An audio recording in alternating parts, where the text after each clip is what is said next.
안녕하세요. 이번 동영상에서는 CSS의 기본 선택자와 CSS의 특징에 대해서 알아보도록 하겠습니다.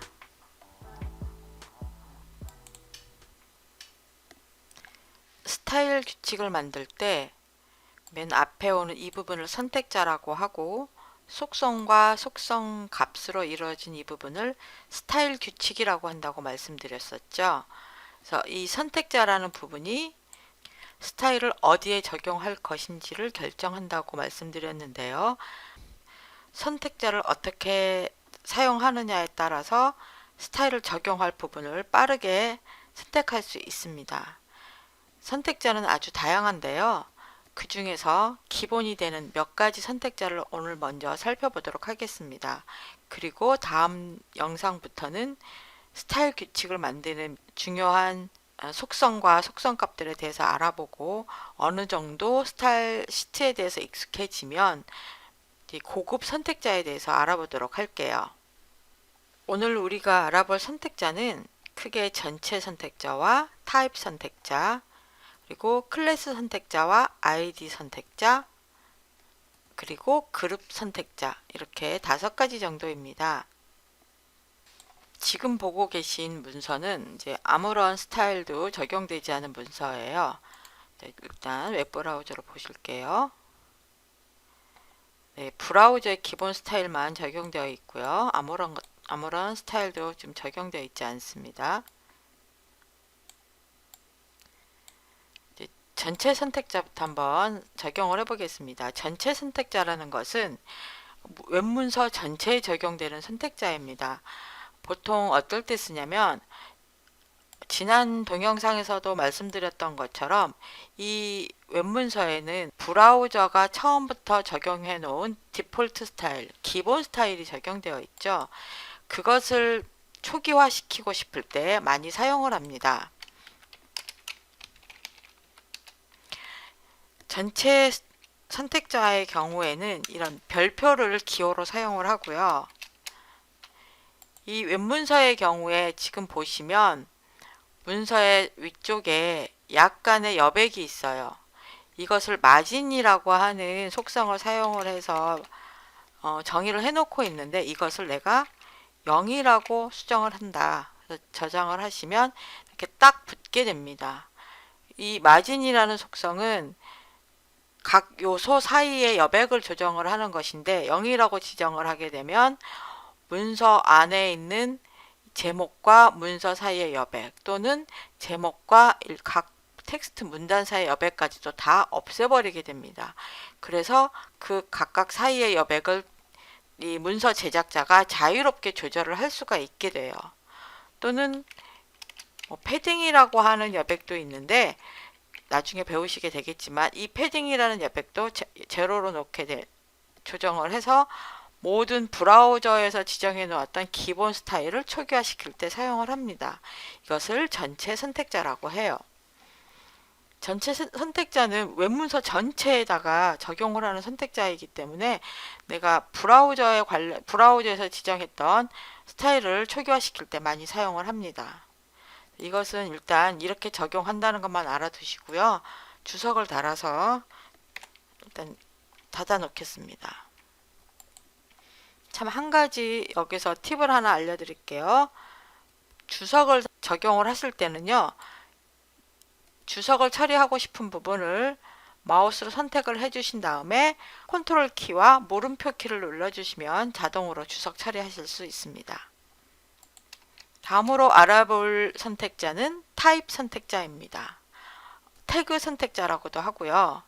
웹 문서에서 특정 태그에만 적용하고 싶은 스타일을 만들 때 사용합니다. 이 문서에 보시면 P라는 태그가 3군데 사용됐어요. 그러니까 텍스트 단락이 3개가 있는 거죠. P 태그가 3개가 있는데, 이 P 태그에다가 똑같은 스타일을 적용을 하고 싶다.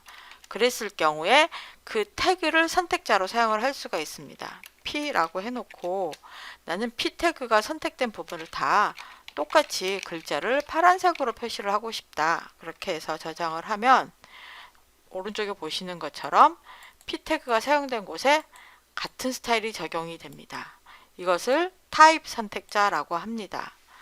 또는 태그 선택자라고도 하고요. 이랬을 경우에 웹문서에 만약에 p 태그가 한 20개 정도 사용됐다. 그러면 20군데에 똑같은 스타일이 적용이 됩니다. 그런데 나는 이 p 태그가 다 사용이 됐는데 한 군데는 좀 다르게 사용을 하고 싶다. 그랬을 경우에 사용되는 게 클래스 선택자와 아이디 선택자가 있습니다.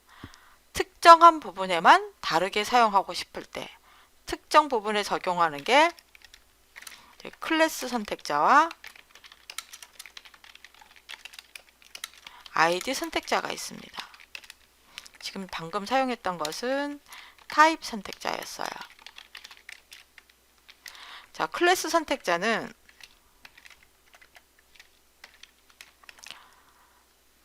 이 둘 다 모두 클래스 선택자와 아이디 선택자 모두 특정 부분에만 적용을 하긴 하는데요.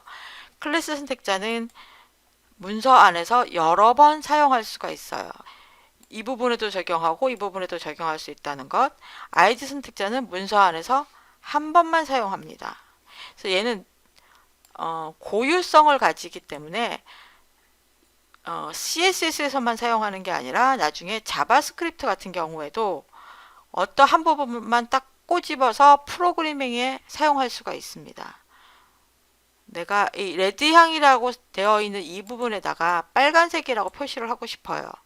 근데 이 빨간색 글씨를 표시를 했는데 문서 안에 어느 부분에 다른 곳에서도 빨간색 글씨를 쓰는 부분이 있을 수가 있잖아요.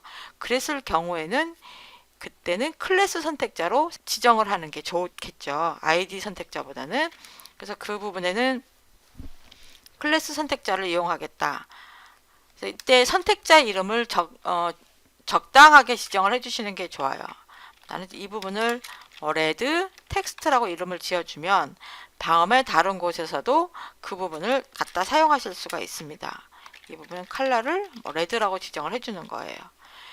이 클래스 선택자 이름 같은 경우도 이름만 보고 이게 무엇을 하는 선택자인지 쉽게 추측할 수 있는 이름을 써주시면 좋습니다. 클래스 선택자는 앞에 마침표를 써서 나타내 줍니다. 레드 텍스트라는 선택자는 글자색을 빨간색으로 해주는 선택자입니다. 이렇게 만든 클래스 선택자를 적용을 할 때는 클래스라는 속성을 사용을 하는데요. 만약에 이 p 태그 단락 전체에 p 태그를 사용한 텍스트 단락 전체에 적용을 하고 싶을 때는 p 태그 안에 클래스 equal red 텍스트라고 적용을 해주시면 돼요. 저장을 해볼까요? 그러면 이 텍스트 단락 전체에 방금 만들었던 red 텍스트라는 스타일이 적용이 됩니다. 근데 나는 이 텍스트 단락 전체가 아니라 일부분에만 적용을 하고 싶다. 이 레드향이라는 글자 일부에만 적용을 하고 싶다. 그럼 이 레드향이라는 부분만 묶어줄 수가 있어야 되는데 여기는 묶어준 태그가 없기 때문에 이 경우에는 스팬이라는 태그를 사용을 해서 묶어줍니다. 그리고 클래스 equal red 텍스트 닫는 태그는 레드향 다음에다가 넣어주면 되겠죠. 저장을 해볼게요. 그러면 이 레드향이라는 부분에만 방금 정의한 레드 텍스트라는 스타일이 적용이 됩니다. 클래스 스타일은 여기저기 여러 번 쓸 수 있다고 했으니까 여기 비타민 C와 비타민 P가 풍부해 라는 부분에 한번 적용을 해볼까요?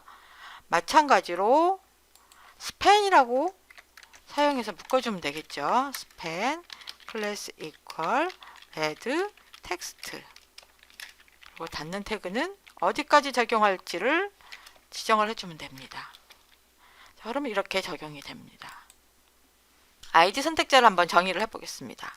아이디 선택자는 선택자 이름 앞에 우물정자 파운드 기호를 붙입니다. 그리고 아이디 선택자의 이름을 지정을 해주시면 돼요. 아이디 선택자를 무엇을 쓸 거냐면 아이디 선택자는 문서 안에서 한 번만 사용을 해야 돼요. 두 번을 사용한다고 해서 오류 메시지를 내거나 그렇진 않지만 아이디 선택자의 원래 의도가 문서 안에서 그 요소 하나를 유일하게 만드는 것이기 때문에 한 번만 사용하셔야 됩니다. 나는 얘를 컨테이너라고 하고 테두리를 만들어 주려고 합니다. 예, 지금 안에 들어가는 속성을 저희가 안 배웠기 때문에 이렇게 사용한다는 것만 알아두시고요. div 태그에다가 여기 div 태그는 이 콘텐츠 전체를 감싸고 있는 태그예요. id 선택자를 적용을 할 때는 id라는 속성을 사용을 하고 내가 만든 컨테이너라는 선택자를 적용을 할 것이기 때문에 컨테이너라고 입력을 해주시면 됩니다. 적용을 해볼게요. 내가 만든 테두리가 그려지고요. 패딩이라는 거는 테두리와 그 안에 있는 내용 사이의 여백이에요. 10픽셀만큼의 여백을 두었습니다. 이렇게 해서 적용이 돼요. 이 컨테이너라는 아이디 선택자는 이 문서 안에서 한 번만 사용할 수 있습니다. 네, 지금 보시는 것처럼 P타입 선택자는 문서 안에 있는 P 요소에 모두 적용이 되고 클래스 선택자는 문서 안에서 여러 번 사용을 할 수가 있습니다. 그리고 컨테이너 선택자는 앞에 파운드가 붙은 아이디 선택자이기 때문에 문서 안에서 한 번만 사용을 할 수가 있습니다. 그리고 그룹 선택자는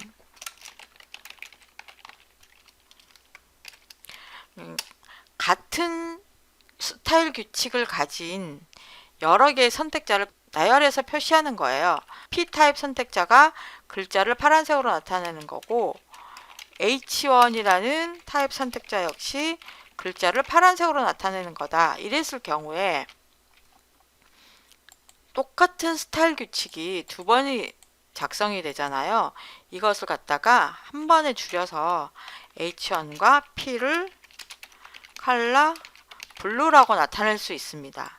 이것을 이제 그룹 선택자라고 하는 거죠. 그러니까 선택자를 두 개를 쉼표로 구별을 해서 나열을 할 수 있다는 것입니다. 이것을 그냥 그룹 선택자라고 합니다. 그러니까 선택자 이름이 그룹이라는 게 아니라 선택자를 그룹으로 묶어서 나타낼 수 있다는 뜻입니다.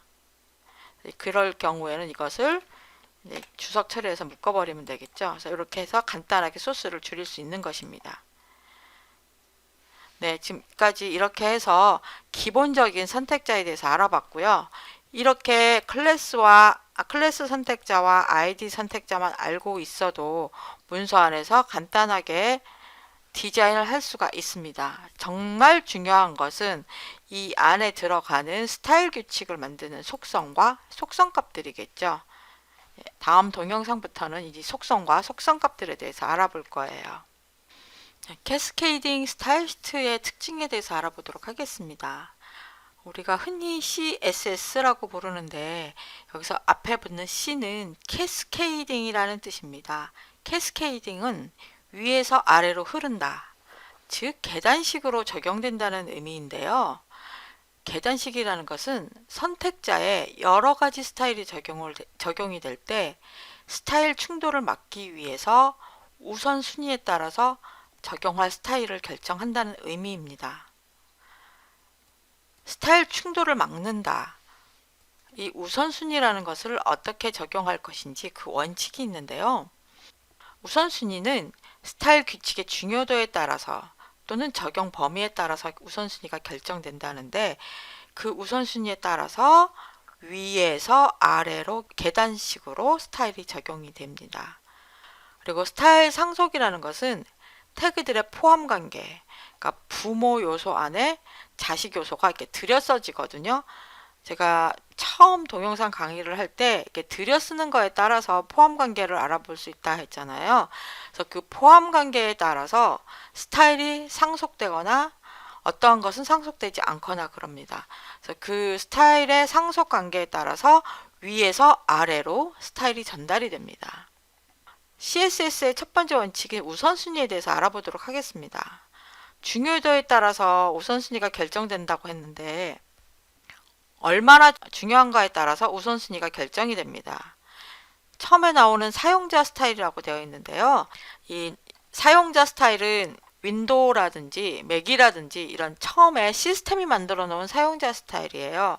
윈도우 같은 경우에 설정에 들어가면 뭐 손쉬운 사용 이런 식으로 해서 만들어진 스타일이 있어요. 뭐 고대비라든가 뭐 이런 식의 시스템에서 만든 스타일입니다. 이 부분은 사용자가 건드릴 수가 없습니다. 그래서 거기서 스타일을 만약에 설정을 했다면 그것은 우리가 제어할 수가 없어요. 그래서 그런 스타일이 가장 우선하고요. 두 번째는 제작자 스타일입니다. 이것은 CSS 파일에다가 만들어 놓은 거예요. 뭐 문서의 제목 텍스트는 이 정도 크기로 하고 색깔은 이렇게 하고, 그래서 우리가 CSS로 만들어 놓은 스타일이 두 번째 순위를 갖게 됩니다. 마지막은 브라우저 스타일입니다. 브라우저의 기본 스타일이죠. 시스템에서도 지정하지 않았고 그다음에 CSS 파일에서도 지정하지 않았다면 그 부분은 이제 브라우저의 기본 스타일을 따르게 됩니다. 두 번째 우선순위를 결정하는 기준은 얼마나 범위를 한정 지을 수 있는가에 따라서 우선순위가 결정됩니다. 가장 먼저 따르게 되는 것은 느낌표 임포턴트라고 딱 명시해 놓은 거예요. 이것은 가장 중요하다라고 했을 때 그 부분에다가 느낌표하고 임포턴트라고 써주면 다른 어떠한 것도 그 부분을 건드릴 수가 없어요. 그 스타일이 가장 먼저 적용되고요. 그 다음에 인라인 스타일. 인라인 스타일은 태그 안에다가 스타일이라는 속성을 써서 적용해 준 스타일이고요. 그 다음은 ID 스타일입니다.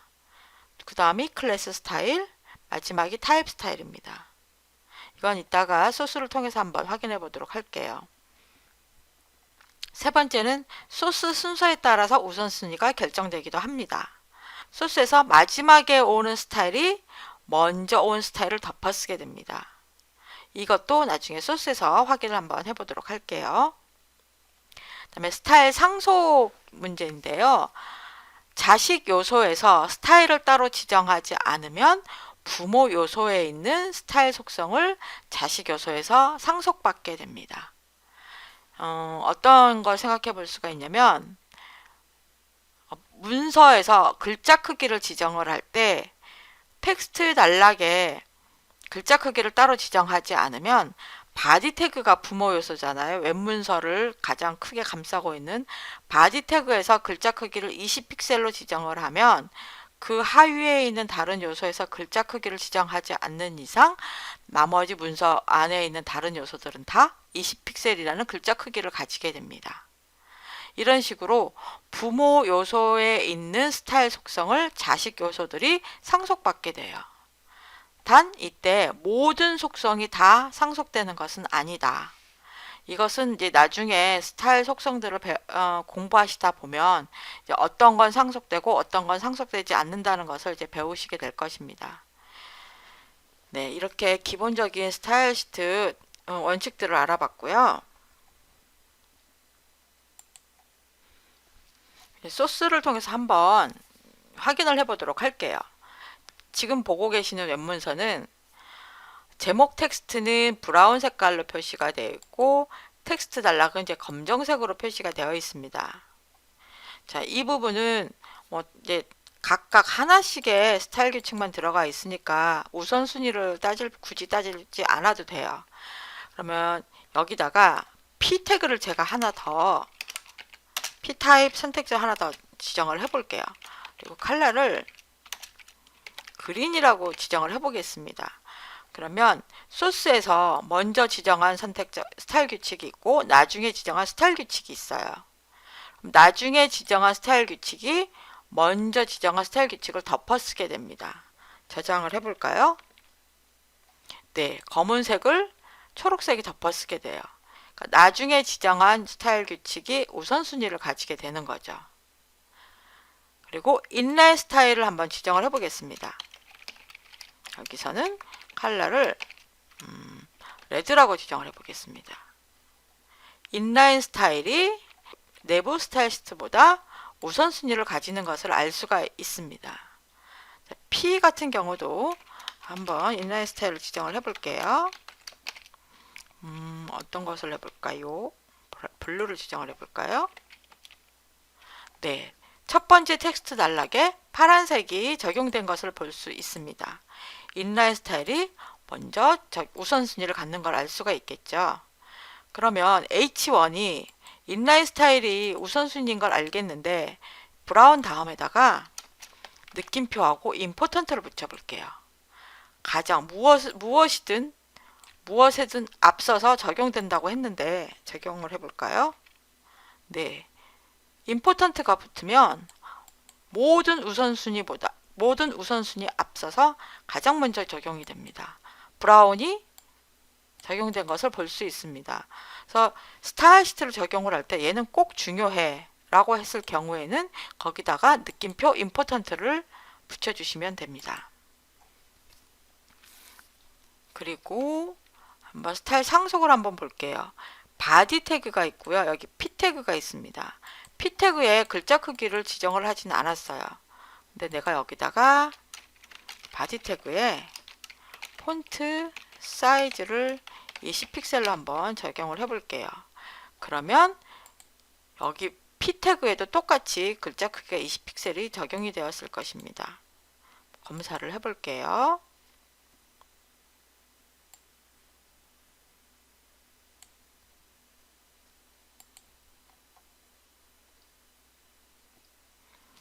P 태그가 지금 선택되어 있는 상태고요. 폰트 사이즈를 보면 20픽셀이라고 되어 있습니다. 저는 바디 태그에다 글자 크기를 지정을 했는데 P 태그에도 역시 똑같이 20픽셀이 적용된 것을 볼 수가 있습니다. 헤드 같은 경우에는 헤드가 이미 브라우저 기본 스타일로 적용된 글자 크기가 있기 때문에 그건 헤드의 글자 크기가 적용이 되어 있고요. 그러니까 그 제목 텍스트의 글자 크기가 적용되어 있고 이 20픽셀은 P 태그에 적용이 된 것입니다.